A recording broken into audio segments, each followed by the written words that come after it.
Uvaženi gledalci, pratite još jedno izdanje emisije Naslovi i ovog utorka, kao i svakog radnog dana, komentarišemo teme sa naslovnih strana dnevne štampe, ali i druge aktuelnosti. Sa nama u studiju ovog jutra Ksenija Milović, predsjednica Demosa. Gospođo Milović, dobro jutro i dobrodošli na Novu. Dobro jutro i vama i vašim gledalcima i hvala na pozivu. Na samom početku ne možemo da ne prokomentarišemo to da ćemo kroz nekih sat saznati konačne rezultate popisa stanovništva. Dugo su iščekivani, čak 10 mjeseci. Neću vas pitati da predviđate rezultate, kakvi će oni biti, ali šta nam prema vašem mišljenju mogu donijeti, kako će uticati na crnogorsko društvo i zašto su nam toliko važni ovi demografski podaci?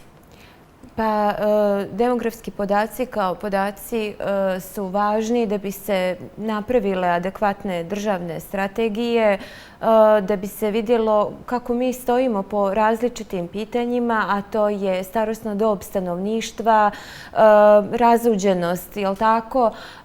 Međutim, ono što se popis iščekuje kao rezultat neki, nažalost, jeste koga ima više, ali valjda građani su prevazišli to da samo ostaje pojedinim političarima da iščekuju te rezultate upravo iz tog razloga.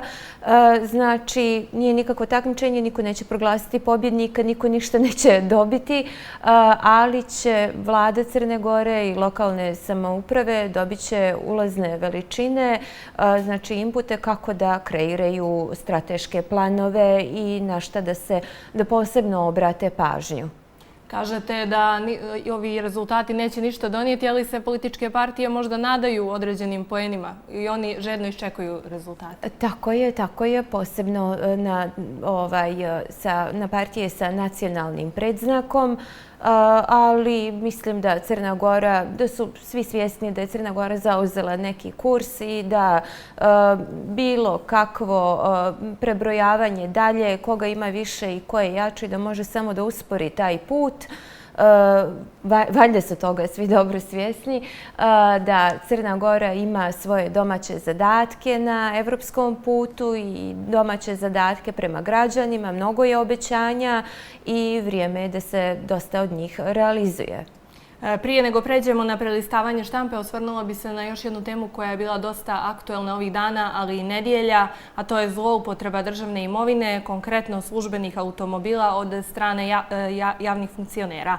Tokom posljednje 3 godine oštećena su 3 automobila. Sagovornici naše televizije su stava da bi uz privilegije trebalo da idu i sankcije. Pogledajmo prvo prilog.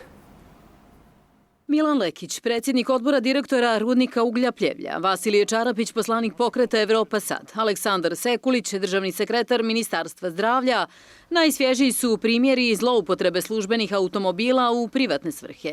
Povodi su bili razni, pa je tako službenim automobilom Čarapić prevozio lične stvari, dok su Lekić i Sekulić otišli korak dalje, pa su službene automobile vozili u alkoholisanom stanju, a sve je rezultiralo i udesima. Iako je sve za rubriku vjerovali ili ne, mi smo pa gotovo navikli na ovakvo ponašanje javnih funkcionera, kaže analitičar Stefan Đukić. Mislim da mi kao građani moramo da nađemo načina da ih pritisnemo za jednu od par opcija. Idealno bi bilo da sva ta funkcionerska vozila imaju neke GPS uređaje koji bi bili javno dostupni pa bi znali ko se vozi u večernjim časovima, neradnim danima i slično, ili u najmanju ruku, ili naravno ono što je bolje, je da zaista jednom imamo otvoreni razgovor na tu temu da li je direktoru upravnog odbora Rudnika uglja neophodan privatni luksuzni auto, da li je poslanicima neophodan privatan auto, da li je neophodan privatan auto bilo kome u suštini, jer vidimo da svi oni nemaju ni zrno odgovornosti. Izgleda, kaže građanski aktivista Dževdet Pepić, da imamo problem mentaliteta. Jer gledajte, ti automobili finansiraju se iz budžeta, a mi konačno moramo shvatimo da je budžet kasa svih građana Crne Gore. Dakle, tu je mene pitanje i onda još jednu stvar primjećujem. Ta službena automobili se koriste, parkiraju se na nedozvoljena mjesta, imaju prednost u mnogim stvarima i ispada da su ti ljudi u ovom i ovakvom društvu značajniji, a svi smo mi na kraju obični građani. No, kako ipak nijesmo svi isti, postavlja se pitanje da li bi uz privilegije trebalo da se podrazumijevaju i kazne. Zašto je uopšte to sve moguće da se radi bez ikakve odgovornosti, zašto je moguće da ne postoje prekršajne mjere i sl. S druge strane se postavlja pitanje, u privatnim firmama makar, onaj ko nije zaposlen u preduzeću, ko nije stalno zaposleni radnik, ne može da vozi službeno vozilo tog preduzeća. Predsjednik upravnog odbora nije stalno zaposlen u tom javnom preduzeću, već je u tijelu, on je imenovano lice, te ne bi trebalo da može da upravlja službenim vozilom, pa evo upravlja. Svi ovi primjeri koji su se desili u pijanom stanju, udesi, sve to, ali se postavlja pitanje, ti ljudi reaguju nakon toga što se uhvate. Časno je, kažu, ostavka, vratiti automobil. Ali se postavlja pitanje po meni više i tu moralne odgovornosti. Jer što bi bilo da vas neko nije snimio, da vas neko nije uhvatio? Mi smo se navikli da praktično gledamo na državu Crnu Goru kao da je ona naša privatna prćija, jer ako vi nešto kao dobijete, a niste ga dobili, nego ste ga praktično oteli od građana, ako to ne upotrebljavate u svakoj mogućoj situaciji, vi za najveći dio građana Crne Gore ispadate onako, ajde da tako kažem, u najmanju ruku smiješni. Građanima ipak nije do smijeha, negoduju, kažu, što se ruke zavlače u njihov džep. Ništa pametno. Zloupotreba cijele države i naroda koji to plaća iz naših džepa. Zato ima oni koji primaju platu da to regulišu i sredi. A mi građani što ne možemo ništa. Da ne treba da se to radi. Da su oni jedini, nego voze svi redom pijani. Slobodno javite ovo. Svi redom, a njima se vidi. Ništa dobro. Jako loše. Evo ja taksi plaćam. Zar nemaju toliko para da plate? Kad ja mogu penzioner da platim, a sad sam bila da kupim daljinski, valjda imaju i oni. I dok se građani voze o svom trošku, prema posljednjim podacima MUP-a, broj službenih automobila u našoj državi iznosi nešto više od 4700. Za razliku od brojnih tabela gdje smo na začelju, ovdje nije za pohvalu, ali držimo lidersku poziciju.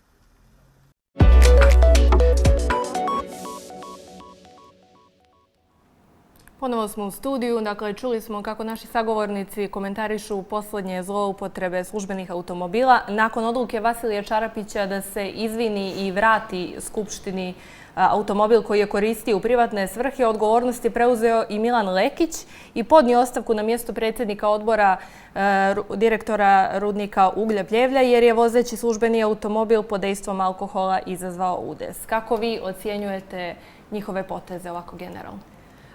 Pa potezi njihovi kao njihovi nijesu usamljeni. Korišćenje skupštinskog vozila, odnosno službenog vozila u privatne svrhe, ali gospodin Pepić je dobro rekao šta bi bilo da nijesu uhvaćeni, da nije bio udes izazvan pod dejstvom alkohola, da gospodin Čarapić nije završio na društvenim mrežama. Šta bi bilo? Ovako je to jedna fina opomena. Svi znamo, javna je tajna, da je više zloupotreba nego savjesnog korišćenja. Tako da, nadam se, mislim da su propisi jasni ko ima pravo, ali propisi postoje, ali i procijepi za manipulaciju. Znači, putni nalozi, izmišljene službene posjete tokom vikenda i tako dalje. Možda je ovo jedan dobar okidač da se stvari zaista dovedu u red. Dakle, građani su, vidjeli smo i po građanima iz vašeg priloga, jako su svjesni šta je državna imovina, da ovo osuđuju kao bahaćenje i ukoliko političke elite nijesu svjesne toga, evo izbora imamo svako malo pa će i to biti dio ocjene na tim izborima. Dakle, da, kao što je nekada bilo, znači uopšte ne mora ni Skupština ni vlada da ima toliko bogat vozni park, da se jednostavno zna raspored, da na kraju krajeva poslanici i državni funkcioneri da imaju platu veću od prosjeka za crnogorske prilike, da mogu sebi da priušte i taksi i putovanje privatnim vozilom, da se svakako pojačaju mjere pa i kazne i da zavlada napokon neka nova politička kultura gdje neće biti prostora i gdje će oni koji pokušaju bilo kakve zloupotrebe biti apsolutna manjina. Vratila bih se nakratko na sami početak vašeg odgovora.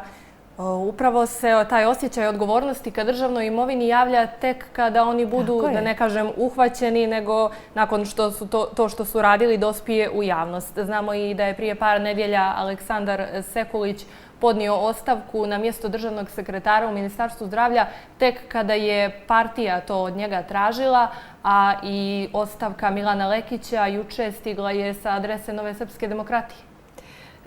Tako je. Dakle, ono što kada vas uhvate, da kažemo, kada vas javnost prozove, najmanje što možete jeste da vratite vozilo, podnesete ostavku, uputite javno izvinjenje, ali bi još bolje bilo da ne dovodite ni čitav imidž vlade, partije kojoj pripadate, da ne dovodite u tu situaciju, a to ćete tako što vodite računa o svakom svom potezu. Javni funkcioneri jesu non stop eksponirani, nije to samo tokom njihovog radnog vremena, nego i kasnije, jer su oni prvi među jednakima. Znači, građani su ih birali i voljela bih da počnu svi da shvataju da oni dobiju nikakve privilegije i da njihova visoka primanja i pozicije nisu nikakva privilegija, već da je to velika odgovornost, pa na kraju krajeva i veliko breme za posao kojim se bave, a to je upravljanje društvom, vođenje progresivnih društvenih politika i svega ostalog što taj poziv nosi. Vidite li vi tu vrstu odgovornosti kod aktualne vlasti? Pa kod pojedinaca da, ima zaista svijetlih primjera, evo ne bih sad izdvajala, ali ima. Mislim da se to i na kraju, kad se po kvartalima ili na godišnjim izvještajima, kada se svode računi, vidi se jasno kolika je čija potrošnja, koliko je ko trošio na službena putovanja. Tu je također bitno i nepristrasno izvještavanje medija.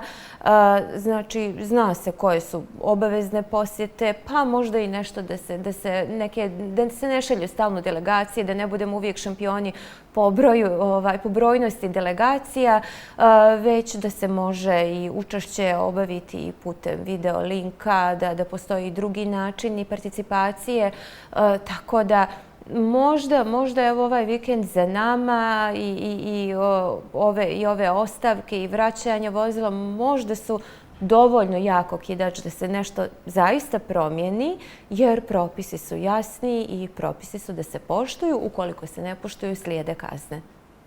Pozdravljamo naravno preuzimanje odgovornosti u ovim konkretnim slučajevima i prelazimo na rubriku Mreže.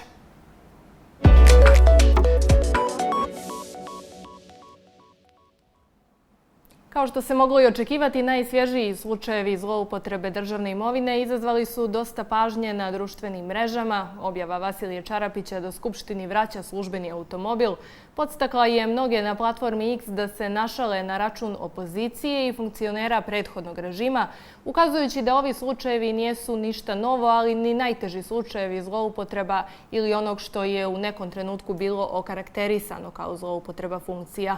Prikazali smo neke od njih. Šta nam govori činjenica da ova praksa, nažalost, nije novost na crnogorskoj političkoj sceni?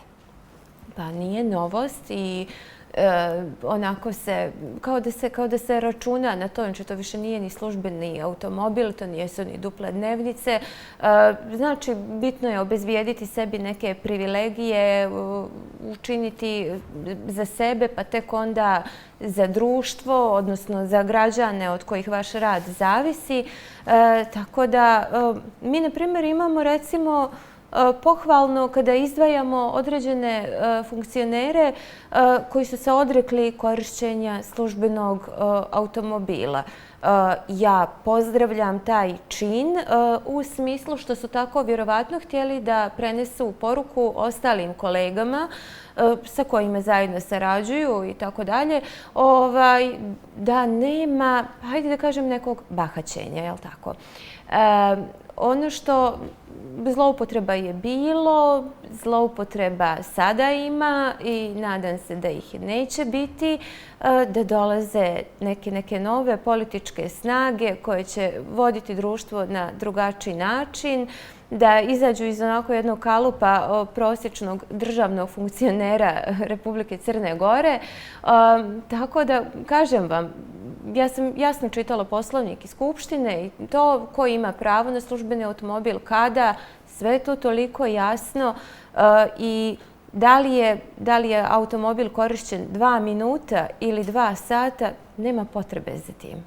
Kada ste već pomenuli poslovnik Skupštine Crne Gore, Vijesti su jutros postavile pitanje da li Vasilija Čarapića treba goniti, da tako kažem, zbog toga što je zloupotrijebio službeni automobil. To u poslovniku nije precizirano šta se dešava kada funkcioneri, to jest poslanici, zloupotrebe automobil. Pa sada pozivati na krivičnu odgovornost, možda je malo pretjerano. Mislim da je gospodinu Čarapiću kao eksponentu jednog jakog političkog subjekta, vršioca vlasti, da je dovoljno, da kažem, da je neka već mala šteta učinjena njegovom integritetu na ovaj način. Brzo je reagovao, uputio je izvinjenje i hajde da se na tome zaustavimo, da sada krivično gonjenje i ostalo da ostavim ipak za neke ozbiljnije teme i mnogo ozbiljnija dijela koja čekaju svoj epilog. Kada ste to baš pomenuli, na prakse starog režima ukazao je portal javnog servisa gdje stoji danas traže ostavke, a zaboravili su kovertu Abu Dhabi. Odgovornost je dakle gotovo uvijek izostajala u prošlosti. Tako je i zbog toga je naše društvo stagnira i zbog toga je situacija u Crnoj Gori takva kakva jeste bila godinama, jer nekada pomislim da je umjetnost da od ovako jedne male države, geografskog položaja fantastičnog, da je bilo potrebno veće umijeće u njoj ništa ne uraditi, nego uraditi da valja i da funkcioniše, da ne zavisimo od kredita i od pozajmica, da smo mi imali tu etiketu i ekološke države i tako dalje, ali nažalost duboki džepovi, državni džepovi bili su primamljiviji i zbog toga je ta stagnacija tolika, zbog toga je javni dug enorman, s obzirom da se radi o zemlji sa 620.000 stanovnika. I voljela bih da, što se tiče ove teme, evo, srećom nije neka veća šteta načinjena, odnosno jeste polupano, ja mislim, jedno vozilo, jedno izgrebano ili nije, nebitno, nisu pronevjerene pare iz nekog stranog fonda i da se stavi tačka na te neke stare prakse, da su se svi uvjerili da građani itekako prate i da ste svi vi političari pod njihovim budnim okom i da se ne bavimo tom temom, a šta su prethodni radili, a šta ovi rade. Valjda je poenta da onaj ko je trenutno na vlasti, u njegovom interesu na kraju krajeva, da radi najbolje što umije i najčasnije. Upravo je to bilo moje naredno pitanje, jer ovim slučajevima pišu i sve novine. Na naslovnici Dana stoji kritikovali bivšu vlast zbog zloupotreba, a sada rade isto. Obećavali su da će kada dođu na vlast da se parkiraju svi službeni automobili, a od toga imamo samo povećanje njihovog broja, kažu sagovornici Dana. Dakle, nova vlast je gotovo sva svoja predizborna obećanja bazirala na tome da neće biti kao prethodni režim, da neće nastaviti njihovu praksu, a čini se da je ta praksa, nažalost, samo još učestalija.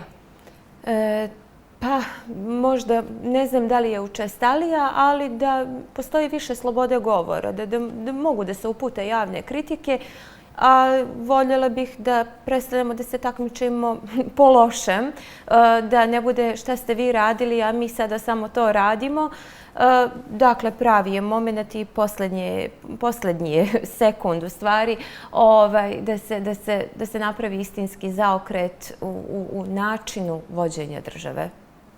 Još ćemo se kratko zadržati na ovakvim temama. Juče je ostavku na poslaničku funkciju podnio predsjednik opštine Bar, Dušan Rajičević nakon upozorenja Agencije za sprečavanje korupcije o nespojivosti funkcija. U sličnoj situaciji je i prvi čovjek Nikšića, Marko Kovačević, međutim on je poručio da se neće odreći ni jedne od funkcija te da za tako nešto nema osnova jer je on oba mandata već započeo za vrijeme važenja prethodne odluke ASKA koja je to dozvoljavala.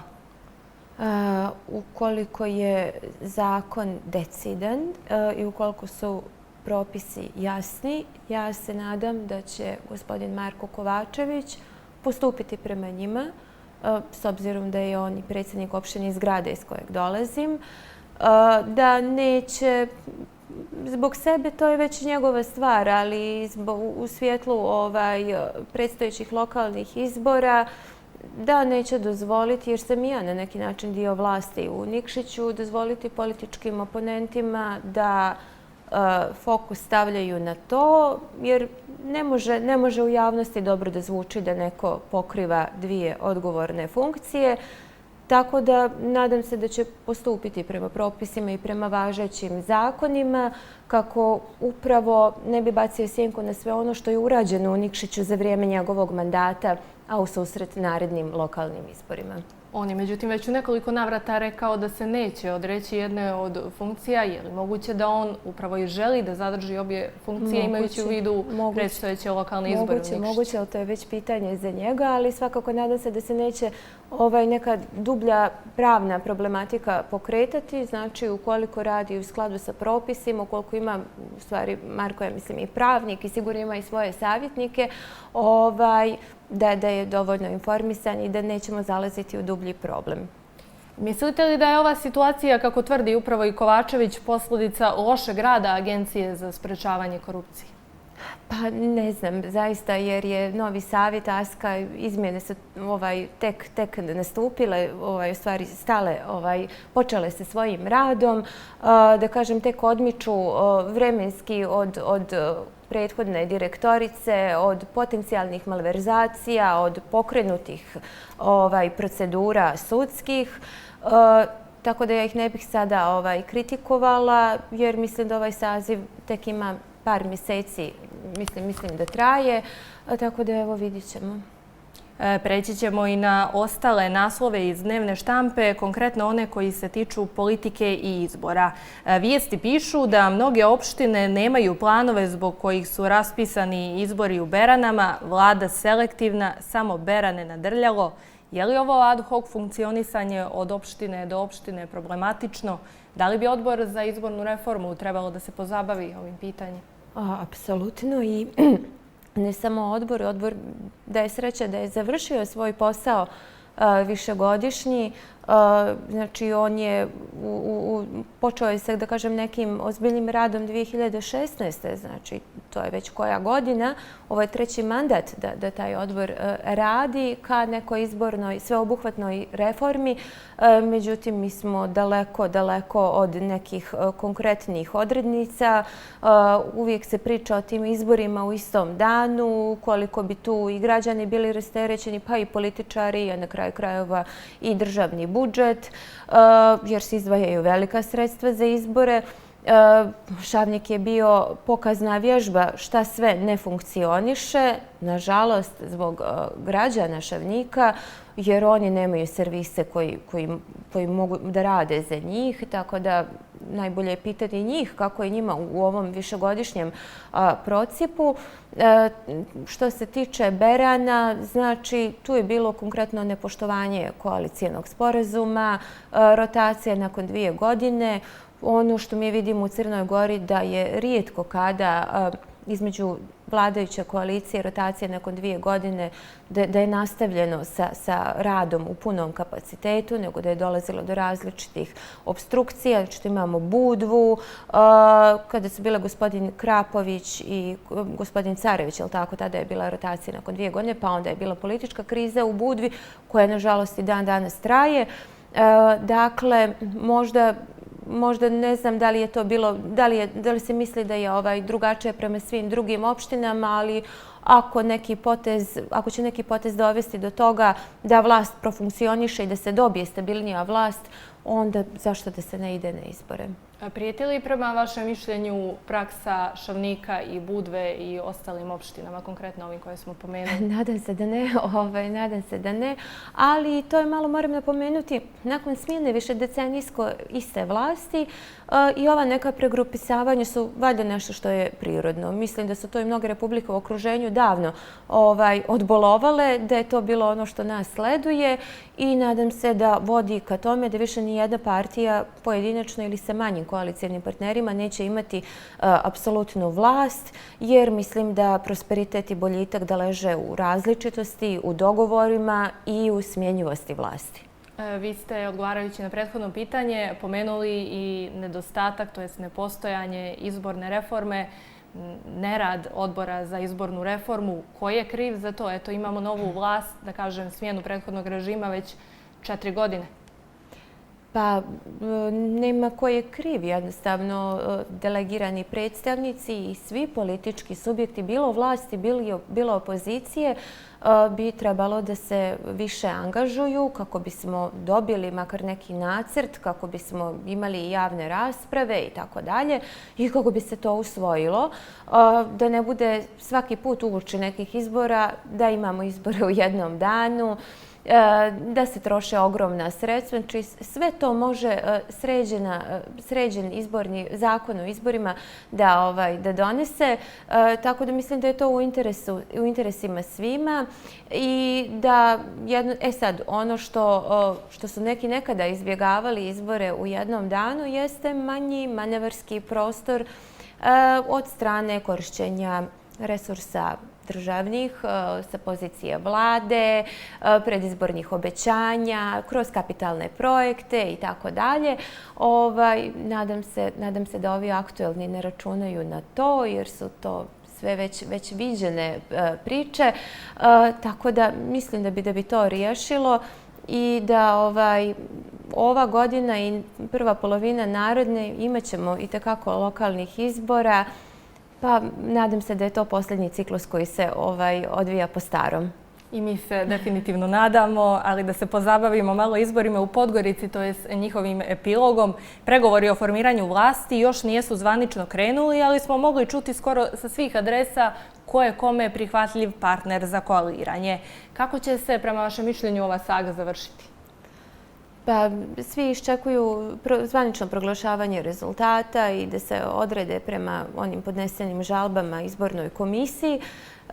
Ne bih znala i nemam nikakve informacije, ali ukoliko bi to bilo spram predizbornih obećanja, spram programa određenih političkih partija, jer i u tome se vidi sa kim one koaliraju, sa kim ne, onda ne bi trebalo da se to nešto posebno oduži. Ukoliko neki politički subjekti pošto poto žele mjesta prvih ljudi, to je već druga priča. I onda tu možemo i da govorimo o iznevjerenoj izbornoj volji njihovih glasača, ali pošto će biti izbora, valjda će i oni to ubrzo kazniti. Tako da jesu, mnogi su izjavili, ali politički subjekti od kojih se stvari čekamo i da budu malo određeniji. I svakako značit će, kada počnu pregovori, značit će i stav predsjednika Crne Gore, gospodina Jakova Milatovića, iz razloga što lista kojoj on pripada, koju je podržao, što, da kažem, njemu bliskih postoje 4 odbornika koja će biti u budućem sazivu i ta brojka je bitna u aktualnom političkom trenutku. Tako da vjerovatno da i javnost i svi očekuju. I mediji i analitičari kažu da upravo Jakov Milatović ima najviše opcija da uslovljava svoje... Pa nadamo se da neće uslovljavati, nego da će biti na opštu dobrobit ljudi u glavnom gradu. Mislite li da je u glavnom gradu moguć povratak DPS-a na vlast, imajući u vidu njihov, moramo reći, dobar izborni rezultat, ali i činjenicu da se na relaciji takozvane 30-avgustovske većine, da su se već mogla čuti određene ucjene, određene uslovljavanja? Pa, povratak DPS na vlast može biti ukoliko neko podrži tu koaliciju sa nedostajućim brojem odbornika. To ćemo vidjeti. Svakako ne mogu se izmisliti novi brojevi, ne mogu se naći novi rezultati i vrlo je jasan broj, vrlo je jasna kombinatorika kojih nekoliko opcija dovodi do vlasti. Sada je na političkim subjektima da snosu odgovornost za svoje odluke i za način vođenja i za...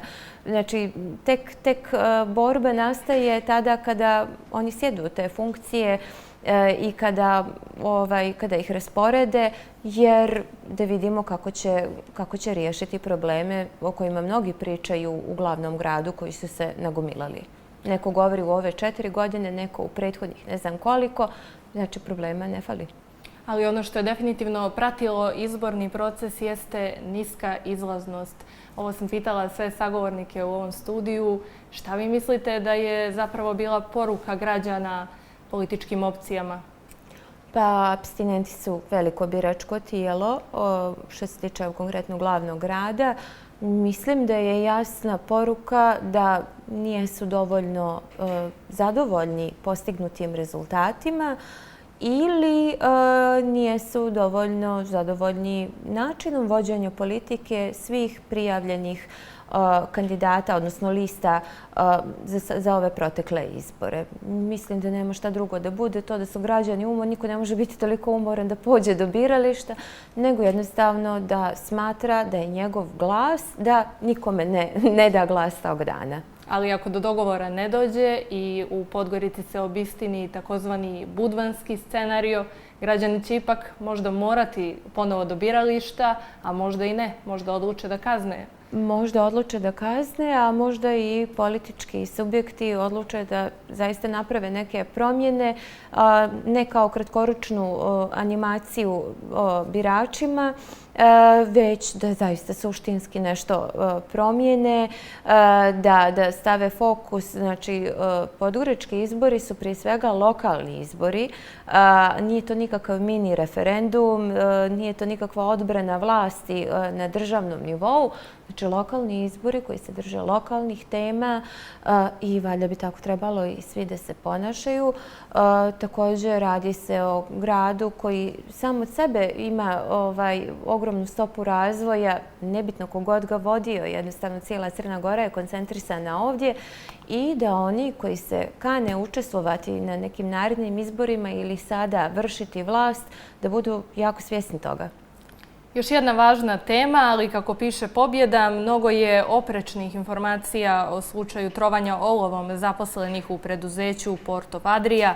Ministarstvo zdravlja smiruje situaciju, resor pomorstva traži hitnu istragu i na naslovnici dana kažu da iz resora zdravlja tvrde da su prve analize pokazale da je nivo olova kod zaposlenih u granicama normale za tu vrstu posla. Činjenica je, međutim, da radnici luke nijesu adekvatno zaštićeni na poslu, čim je do trovanja uopšte i došlo. Je li odgovor države na ovaj slučaj morao biti jači i više koordinisan, imajući u vidu da imamo različite oprečne stavove dva ministarstva? Znači, mi ne možemo imati oprečne stavove da li je došlo do trovanja olovom ili nije i svakako koje su to normalne količine olova u krvi.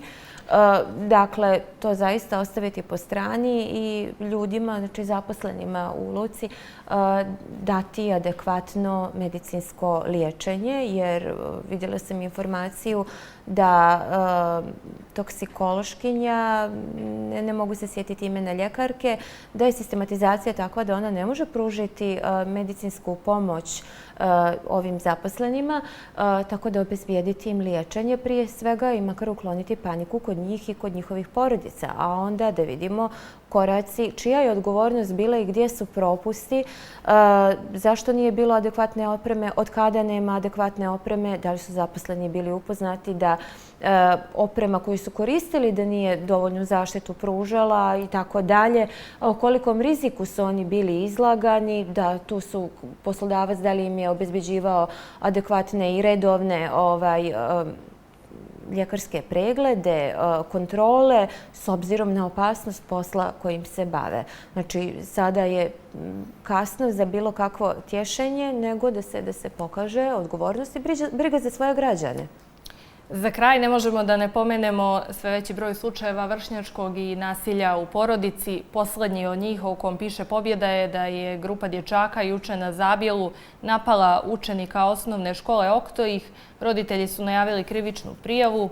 Ovo, nažalost, nije izolovan slučaj. Svakog dana imamo slične situacije. Neke ne dospiju u javnost, a imali smo priliku da čujemo kako je to u baru eskaliralo gotovo do, ne gotovo, nego i jeste do pokušaja ubistva. Bave li se nadležni dovoljno ovom temom? Nadležni, to je pitanje za njih, jer sigurno postoji način kako da se rukovode u tim situacijama, ali to, nažalost, nije dovoljno efikasno u datom trenutku, s obzirom da mi imamo nekoliko dana za redom snimke tuča iz školskih dvorišta koji kruže društvenim mrežama. Dakle, u pitanju jeste bezbjednost djece, u pitanju jeste funkcija škole kao vaspitno-obrazovne ustanove, ali i porodica, odnosno roditelja, u kojoj mjeri oni ispunjavaju svoje roditeljske dužnosti, dakle u tom lancu brige o maloljetnom djetetu koji je zakazao. Znači, nasilje, vršnjačko i nasilje u školama u Crnoj Gori posljednjih par godina doživjelo je epidemijske razmjere. Dobro je što se o tome sve više i više priča, znači da postoji volja da se nađe adekvatno rješenje. Da li je to pojačan nadzor u školama, video nadzor, da li je to uvođenje školskih policajaca, da li je to monitoring od strane socijalnih službi, PP službi, rad sa nasilnicima, rad sa žrtvama nasilja, jer škola treba prije svega da bude bezbjedno mjesto, ali također i sa državnog nivoa donijeti jednu jasnu strategiju koja će donijeti bezbjednost djeci kako u školi, tako i u online prostoru, jer se nasilje širi i na online prostor. Dakle, ovo što oni snimaju, izbacuju i tako dalje, sve to negdje već viđeno. Vjerovatno djeca imaju pogrešnu percepciju kako postati zvijezde na par dana i time se pozabaviti, vidjeti da li u školama ima dovoljno, jer nemoguće je da jedan psiholog i jedan pedagog može fizički, pored sve njegove volje, da postigne da vodi brigu o 1000 učenika. To je jednostavno nemoguće. Dalje, sigurno su mnogi prosvetni radnici prošli obuke kako bi bili timovi za prevenciju, bili dio tima za prevenciju nasilja u školama, ali sve to nije dovoljno. Znači, potrebno je dobiti instrukcije, dobiti naređenje na kraju krajeva sa državnog nivoa, sa nivoa vlade, reagovati nekim zakonom iz državnog parlamenta, da se jednostavno, da se jasno stavi do znanja da vršnjačko nasilje da nije ništa, da to nisu dječje boljke, da to ne možemo prepisati pubertetu ili neshvaćenosti, nego da jedan srednjoškolac, recimo, za 2 godine postaje punoljetna osoba nad kojom je samo on, jel tako, odgovoran i kako će se on uklopiti u društvo, kako će se uklopiti u sredinu, da li će praviti problem sebi i ljudima oko sebe, znači da li će biti funkcionalna osoba na kraju krajeva. Nažalost, nije ništa bolja situacija ni kada je u pitanju nasilje nad ženama i nasilje u porodici. Sve se to definitivno prenosi na djecu, a sa njih i u školsko dvorište. Tako je, da, tako je. Tu uz podršku nacionalne SOS linije, skloništa za žene i djecu žrtve nasilja, pa i saradnju nadležnih centara bezbjednosti, mi imamo, neko će zaista zlurado i možda nedovoljno informisano reći da nikad nije bilo toliko prijavljivanja, pa je problem zašto žene prijavljuju. Ne, evo, napokon je i to urodilo plodom da kažemo da žene odluče da prijave nasilnog partnera, osobu koja uznemirava i njih i njihovu djecu. Tako da Tu jednostavno treba tu da bude jedna sprega jaka, to je Centar za socijalni rad, Centar bezbjednosti i na kraju krajeva ljekari, odnosno zdravstvena ustanova koja pruža pomoć povrijeđenoj osobi, jer vrlo često se govori o fizičkim povredama, a o psihičkim to tek kasnije dolazi. Dakle, mi smo trenutno na tom stadijumu da je rano, a u stvari već kasnimo za određenim zemljama koje uspješno iskorjenjuju nasilje, da govorimo o vidovima nasilja nad ženama koji se ne prepoznaju. Šta je seksualno nasilje, šta je psihičko nasilje, šta je ekonomsko nasilje.